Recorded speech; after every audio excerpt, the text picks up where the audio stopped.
네, 지난 주말 뉴욕장의 포인트는 바로 차별화였습니다. 종목별의 간극도 굉장히 컸고 지수별로도 등락이 좀 많이 엇갈리는 모습이었는데요. 이 차별화에 대한 포인트 어떻게 점검하고 있는지 저희 최현주 전문가와 함께 살펴보겠습니다. 어서 오십시오. 안녕하십니까. 네, 고점에 대한 부담을 뚫어낸 쪽도 있고 크게 좀 주저한 쪽도 있고 굉장히 차별화가 강했습니다. 어떤 점 중요하게 보셨을까요? 예, 어제 3대 지수 같은 경우에는 다우 같은 경우 0.2% 상승해서 사상 최고치를 경신했고요. 나스닥은 0.8% 하락했습니다. S&P 500은 약보합을 기록했는데 어제 이제 보면은 빅테크 주식들은 모두 다 하락을 했습니다. 그런데 그리고 이제 업종 중에서는 금융 업종 중이 좀 강했는데 JP모건 체이스가 1.3% 상승했고 그다음에 뱅크 오브 아메리카가 1.6% 상승했습니다. 넷플릭스는 1.8% 상승해서 신고가를 썼고요. 테슬라도 1.75% 상승해서 사상 최고가를 경신했습니다. 909달러에 마감을 했고 장중에는 910달러를 잠시 넘어서기도 했습니다. 지금 테슬라 같은 경우는 펀은 지금 한 110배까지 상승했는데요. 지금 테슬라 시가총액이 도요다의 지금 3배에 이르고 있습니다. 그리고 이제 전 세계 모든 자동차 업체의 시가총액의 35%를 차지하고 있습니다. 지금 어제 그리고 스냅 같은 경우에 26% 폭락을 했는데요. 애플의 이제 사생활 보호 규정 변화로 광고 수익이 타격을 입을 수 있다 이렇게 얘기를 하고 있습니다. 지금 그것 때문에 이제 광고 수익에 의존하는 기업들 같은 경우 페이스북, 그다음에 구글, 그다음에 트위터 뭐 3에서 5%대의 하락을 기록했습니다.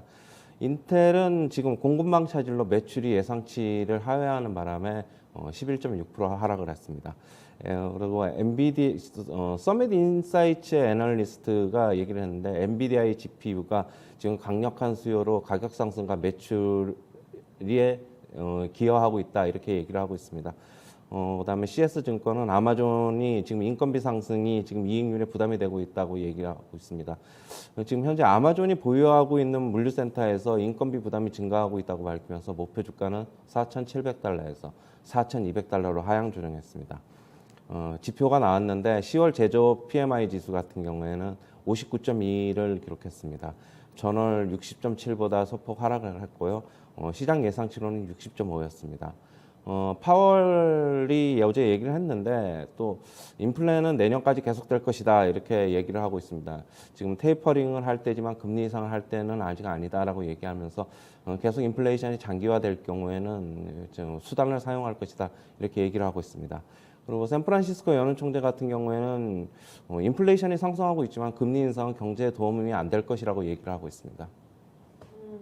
알겠습니다. 여러 가지 또 사건, 여러 가지 얘기들 속에서의 종목별의 차별화가 좀 특징적으로 나왔는데 넷플릭스하고 테슬라가 계속 신고가가 나고 있기 때문에 가는 종목만 가는 그런 느낌이 뚜렷하게 있네요. 뉴욕장에서도. 네. 지금 뭐 전체적으로 본다면 어제 뭐 같은 경우에는 그런데 이제 어제 기술주들이 조금 하락을 한 거 이외에는 전체적으로 종목 S&P 500 종목들을 보면 그래도 오른 종목이 좀 더 많았어요. 인텔이나 이런 거 빼고. 네, 예, 예. 네. 뭐 그런 쪽에서 이제 많이 좀 하락을 하고 네. 스냅 같은 경우도 많이 많이 하락을 해서 빠졌고. 그런 거지. 전체적으로 보면 여전히 오른 종목이 좀 더 많았고 뭐 개별적으로 안 좋은 소식이 전해진 기업들은 지금 뭐 여전히 뭐 시장에 좀 부담을 주고 있는 것으로 보이고 있고요. 가는 종목만 좀 더 가고 뭐 그런 양상이 좀 더 계속될 것으로 보고 있습니다. 네, 이런 종목들도 과열권에 대한 부담이 있습니다만 지수가 지금 많이 올라와 있는 자리잖아요. S&P 500과 다우가 계속해서 고점을 뚫어내고 있는 상황인데 추가적인 상승이 가능할까라는 의문표가 이번 주에는 많이 달립니다. 빅테크들의 실적이 다 나오기 때문에 네. 어떻게 좀 전망하실까요? 지금 빅테크 주식들 같은 경우에는 저는 뭐 애플, 그다음에 페이스북, 뭐 마이크로소프트, 아마존, 뭐 아마존, 마이크로소프트 다 나오죠. 구글 어느 정도는 다 괜찮게 나올 것으로 보고 있는데 네. 지금 조금 염려가 되는 쪽은 아마존 말고는 나머지는 그래도 괜찮게 나오지 않을까 그렇게 보고 있습니다. 지금 특히 뭐 마이크로소프트 같은 경우에는 시장 대비 상당히 참 잘 나올 것으로 저는 예상하고 있습니다. 그렇습니까? 3분기가 좋다. 근데 문제는 4분기나 뭐 내년에 대한 뷰까지 저희가 함께 투자자들을 체크를 해봐야 될 것 같은데 여기에 대해서도 긍정적으로 예상을 하십니까? 그 다음 분이라든가? 일단은 컨퍼런스 콜에서 이제 어떻게 이제 전망을 하느냐에 따라서 주가에 또 민감하게 또 반응할 것으로 보이는데요. 네. 저는 뭐 4분기에도 뭐 CEO들이 전망을 할 때 그렇게 크게 부정적으로는 지금 빅테크 주식들 같은 경우는 안 볼 것이라고 저는 보고 있고 뭐 지금 그렇게 본다면은 나스닥 같은 경우는 조금 더 상승 여력이 있고 지금 다우 같은 경우에는 다우도 S&P 500도 조금 더 상승 여력이 아직까지는 있다고 보고 있습니다. 여기에서요? 네. 그렇습니까? S&P 기업 중에 30%의 포션을 차지합니다. 저희가 뭐 빅테크 5개 기업을 얘기했습니다만은 불과 이 5개 기업이 아니라 전체 S&P 포션의 30%를 차지하는 거기 때문에 정말 정점인 거거든요. 여기서 실적에 대한 어떤 전망이라던가 실제치가 실제 시장의 상승을 훼손하지는 않을 거다라는 게 최원재 전문가 시각으로 저희 확인해 볼 수가 있겠습니다. 이번 주는 유독 이런 기업들의 실적 발표도 그렇습니다만 숫자에 민감할 것 같은 게 지금 PCE 지표도 나오게 되고 GDP가 또 함께 발표가 되거든요. 네. 전반적인 이런 부분도 시장에 긍정적일 거라고 보실지. GDP는 뭐 그다지 긍정적으로 보이고 있지 않고요. 예. 그다음에 PC 같은 경우에도 저는 그냥 뭐 시장의 예상치보다는 조금 소폭 안 좋지 않을까 저는 그렇게 얘기하고 있는데 지금 결국에는 실적 시즌이다 보니까 네네. 그런 거보다는 역시 기업의 실적에 조금 반응을 하면서 지수가 조금 움직일 것으로 좀 보고 있습니다. 사실 요거는 또 예상했던 부분이기도 하죠. 뭐 네. GDP가 좀 꺾일 수 있다라는 점은 가만히 됐기 때문에 이것도 중립 정도로 보시는 거예요? 네, 그러면? 맞습니다. 네, 네. 알겠습니다. 여기서 저희가 또 하나 짚고 넘어가야 될 게 인플레에 대해서 많은 발언이 나왔어요. 파월 의장의 발언 그리고 저희가 옐런 재무장관의 발언을 소개해드렸는데 인플레에 대해서는 계속해서 용인하고 가겠다라는 제스처가 나왔더라고요. 네, 지금 뭐 파월도 결국에는 내년까지는 인플레 계속될 것이라고 얘기하고 있고, 네. 뭐 조금 더 이제 뭐 인플레이션이 뭐 심각할 경우에는 수단을 사용할 것이라고 하는 거는 결국에는 뭐 금리 인상으로 보고 있고요. 그거 아니라고 얘기한 게 아니에요? 그 파월 의장이 금리 그렇다고 쓰겠다는 얘기는 아니다? 지금은 인상? 아니지만, 지금은 아니지만, 지금은 아니지만 언젠가는. 내년에 예. 네네. 저는 그렇게 보고 있고, 예. 그다음에 옐런 같은 경우에는 지금 서머스 전 재무장관이 인플레 굉장히 심각하다, 뭐 주택 가격 상승률도 지금 20% 이상 계속되고 있고, 뭐 인건비 상승, 뭐 지금 이렇게 얘기하고 있으면서 인플레도 계속될 것이라고 얘기하고 있는데 옐런 같은 경우 내년 하반기에는 꺾일 것이다라고 얘기하고 있는데 네. 저는 조금 더 갈 것이라고 보고 있고 후년 그러니까 2023년 저는 상반기에는 꺾일 것이라고 보고 있는데 그 이후에 2023년에 저는 꺾인다고 보는 입장은 네. 결국에는 역기저 효과 때문으로 저는 보고 있고 아. 전반적인 제품의 가격이나 네. 뭐 전체적인 어떻게 보면은 가격 제품의 가격이나 이런 인건비는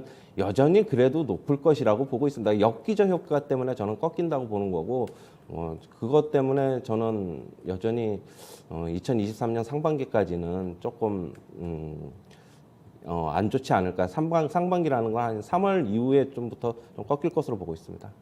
그러니까 내년이 아니라 내후년입니다. 맞습니다. 내후년 1분기 조금 지난 시점에서는 인플레가 해소가 될 거라고 얘기해 주셨는데 그렇다면 참을성 있게 금리 안 올리고 기다릴 수가 없겠어요. 그때까지. 그 전에 무조건 하겠다라는 게 여전한 시각이십니까? 네, 저는 이제 그렇게 보고 있고 뭐 한 9월 정도서부터 들어간다? 금리 인상 할 것이라고 보고 있고 지속적으로 금리 인상 미국 경제 계속적으로 좀 할 것으로 보고 있습니다. 네, 알겠습니다. 뭐 여는 총재, 샌프란시스코 여는 총재도 놀랍다라고 얘기를 했습니다. 인플레와 관련해서 이제 이런 부분들은 저희가 맞닥뜨리게 될 연말에 많은 위험 요소들이 있기 때문에 거기에 대한 월가 전문가들의 경고가 또 많이 나왔더라고요. 연말에 조금 힘들 수도 있겠다. 인플레 때문에 기업들이나 소비자들이나. 예. 네. 지금 제가 이제 여기서 이제 뭐 나스닥이나 뭐 다우 지수, S&P 500 지수를 예측을 할 때 조금 더 하락을 한 다음에 뭐 한 11월 정도서부터 좀 돌아서지 않을까 했는데 예상보다는 조정 폭이 좀 많이 나오지도 않고 저도 그래서 비중을 좀 확대하자라고 얘기를 했던 거고. 조정은 거의 안 나왔어요. 그렇죠? 네, 그리고 조금 그러니까 이런 것 같아요. 그러니까 네. 어차피 뭐 연말에 상승하는데 조금 선침해가 좀 빨리 들어오지 않았냐, 저가매수가 빨리 들어오지 않았냐, 예, 뭐 네네. 가격이 지금 정도면 싸다, 한번 해볼만, 사볼만하다 이런 심리가 좀 있었던 것 같습니다. 트레이더들이 모든 투자자들이 네. 그렇게 본다. 그래서 이제 뭐 주식도 상승했고. 좀 일정 부분 조금 빨리 이런 부분이 좀 반영이 되다 보니까 오히려 뭐 12월이 가까워오면 올수록 저는 지금 이렇게 빨리 올라오다 보면은 또 안 좋지 않을까 저는 그런 생각도 하고 있습니다 지금. 속도감이 너무 있는 게 오히려 네. 해가 될 수 있다라는 게 다 우려하는 부분이죠. 네, 역시나 가격에 대한 부담을 많이 느끼는 연말장이 될 것 같다 예상해 주셨고, 가격에 대한 부담이 없는 우리 증시의 허탈감은 더 강하잖아요. 사실 3,000피 지켜내느라 금요일날 애를 좀 먹었고, 결국에는 천스닥은 또 깨지면서 마감이 됐기 때문에 가격에 대한 메리트를 인정을 하지 않고 있는 상황인 것 같아가지고, 이번 주에 대한 큰 그림 전문가님 국내 증시는 어떻게 그리고 계세요? 여전히 저는 뭐 한 2,930에서 3,120, 그다음에 3,130 이런 위아래로 한 100포인트 박스권으로 지금 여전히 예상을 하고 있고요. 네. 지금 우리나라 증시에 지금 가격 부담을 느끼는 쪽은 솔직한 얘기로 지금 2차 전지 소재주밖에는 없는 것으로 저는 보고 있어요. 하지만 이제 전체적인 외국인의 지금 매도가 지금 계속되고 있고 그렇다고 본다면은 뭐 급격한 V자 상승보다는 여전히 박스권에서 좀 더 이제 뭐 매물 소화 과정을 거치면서 뭐 체력을 좀 비축한 다음에 좀 상승할 것으로 보고 있는데 네. 상승도 그렇게 또 어떻게 보면 또 크지도 않을 수도 있을 것으로 좀 보고 있습니다. 알겠습니다. 결국에는 굉장히 지루한 시장이 지속이 될 것 같다라는 전망을 해주셨기 때문에 종목 싸움이 너무나 지금 힘들잖아요, 전문가님. 2차 전지 말고는 그렇게 부담 있는 쪽은 없다고 얘기해 주셨는데 콘텐츠나 뭐 메타버스 이런 것도 너무 많이 날아갔기 때문에 아마 남의 주식 같이 보이실 것 같거든요. 굉장히 어렵습니다, 종목 선택이.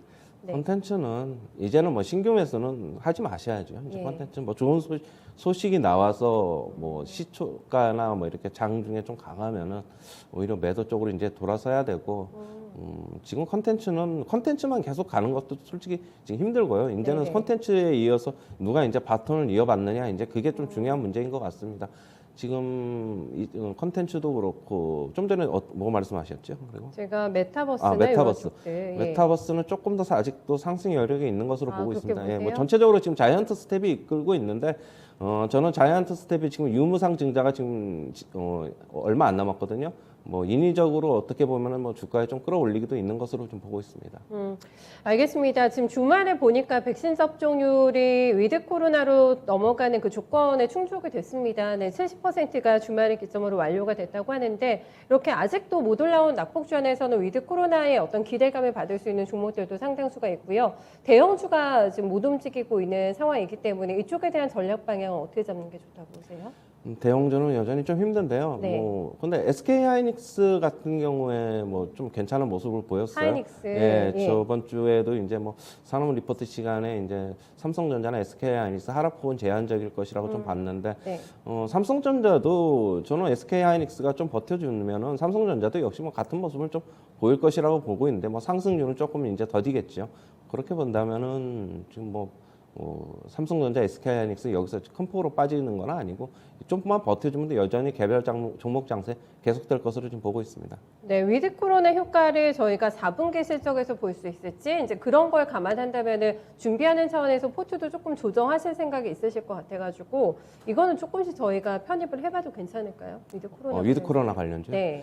저는 지금 현재 위드 코로나 관련주는 전체적으로는 어느 정도 다 일정 부분 반영이 돼 있다고 보는데 지금 어제 이제 그냥 이게 뭐 증권 뉴스, 경제 뉴스는 아닌데 네. 뭐 지금 영화 쿠폰을 지금 정부에서 뭐 뿌린다고 하더라고요. 맞아요.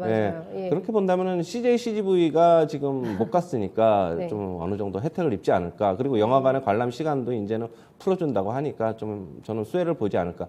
대신 메가박스를 갖고 있는 제이 컨텐츠리 같은 경우에는 뭐 다른 뭐 오징어 게임 컨텐츠 이슈로 올랐으니까 저거는 뭐 상승폭은 제한될 것이라고 보고 있습니다. 네, 알겠습니다. 감안해서 저희 전략 짜볼게요. 전문가 수고 예, 많으셨습니다. 감사합니다. 네, 호재와 악재가 맞물려 있는 이번 한 주 구간입니다. 그렇기 때문에 지수에 큰 기대는 걸지 말자. 네, 박스권일 가능성이 높다라는 전망을 들어봤습니다. 종목을 잘 골라내야지만 반드시 승산이는 이번 주에도 수익률을 저희가 볼 수 있지 않을까 싶은데요. 위드 코로나 시대에 뭔가 소비를 붐업하기 위한 정부의 정책 발표가 많이 이번 주에 나올 예정입니다. 뭐 기름값을 깎아준다라던가 6,000원이면 영화를 보실 수가 있을 것 같아요. 이런 소비 쿠폰과 관련된 정책들도 나올 것 같은데 관련돼서 뭔가 종목을 추적하기에는 가격대에 조금 상당히 기대감이 반영이 되어 있다는 점 최현재 전문가는 체크를 해주고 있고요. 하이닉스 괜찮게 조금 한번 보셔야 될 것 같아요. 이런 종목이 움직여준다면 지수 자체가 좀 활성화가 있기 때문에 가능성을 점검해봐야 될 것 같고 전반적으로 시장을 둘러싸고 있는 재료 자체는 조금 막혀있기 때문에 너무 제한된 범위 내에 등락이 있을 거라는 점은 감안하시면서 이번 주에 또 전략들 함께 체크해보셔야 될 것 같습니다. 최현재 전문가와 함께한 모닝타임즈였습니다.